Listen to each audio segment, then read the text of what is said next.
Hi, I'm Frances. I'm going to show you how to use pikster brushes. So, technically interdental brushes, piksters just the brand.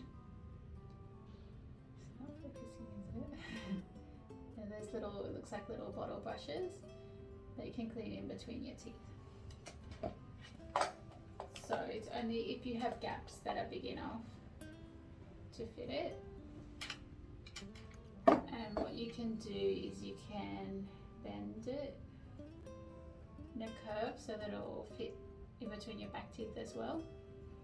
So don't bend it from here, you just bend the actual wire and then try to find the size that's the biggest one that fits without forcing it. And you want to go just in between the teeth like that to clean it.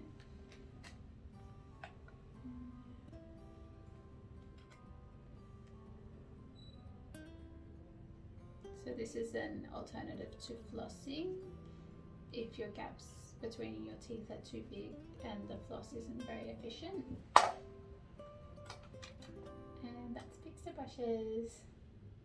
See you.